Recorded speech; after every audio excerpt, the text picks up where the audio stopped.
Bonjour à tous et bienvenue pour cette nouvelle émission des Nouvelles Chroniques d'Hugo. Je suis très heureux de vous retrouver après cette petite pause. Et aujourd'hui, je vais vous parler tout simplement, alors pas d'histoire, mais dans les histoires, on retient aussi les petites histoires qu'on se raconte au coin du feu, les légendes, etc. Et c'est une légende toute particulière que je veux vous présenter aujourd'hui à Grand-Verneuil. Nous sommes devant l'église du village et cette histoire que je vais vous présenter, elle se passe à une période assez indéterminé. En tout cas, tout ce qu'on sait, c'est qu'on est en hiver, il neige, on est au mois de février. Et en ce mois de février, alors malgré la rudesse de l'environnement et du temps, c'est carnaval. Et les enfants du village se rassemblent tous ici pour montrer tout simplement les déguisements qu'ils ont confectionnés. Alors certains sont habillés en Saint-Nicolas, en oiseaux, en animaux de la ferme, etc.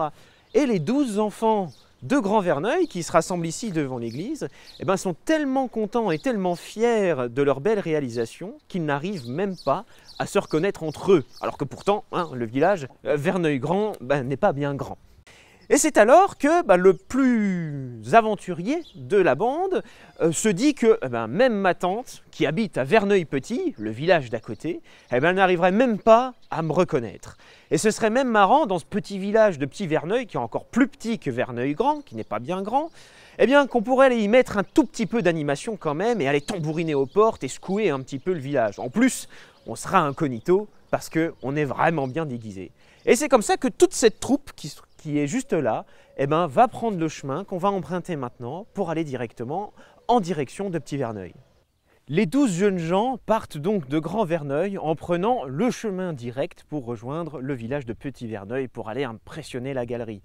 La montée est assez raide, les grands passent devant et doivent attendre du coup les plus petits qui traînent un peu la patte et ils arrivent comme ça tout doucement à ce qu'on appelle aujourd'hui la Croix des Mascarades.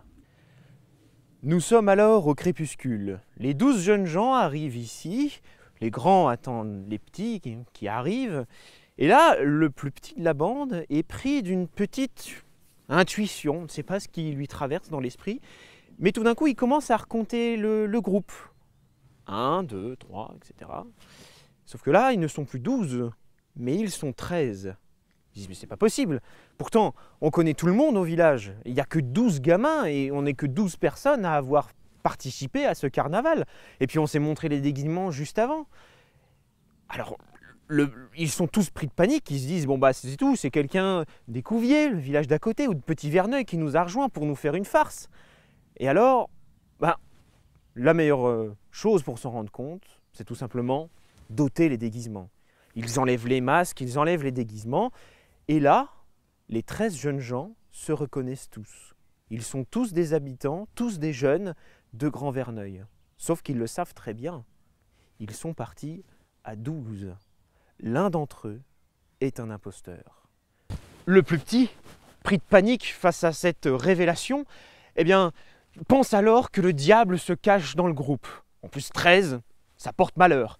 Et donc, il part, il court, il abandonne directement tout le groupe. Et tout le groupe enchaîne et s'en va. Et ils redescendent comme ça jusqu'à Grand-Verneuil. Les 12 enfants, apeurés, descendent alors en courant le plus vite possible après cette terrible découverte. Ils arrivent en quinconce, n'importe comment. Et c'est alors que le plus jeune, qui avait compté le groupe au départ, pris de panique, recompte le groupe rapidement. 1, 2, 3, 4, et on arrive comme ça à 11.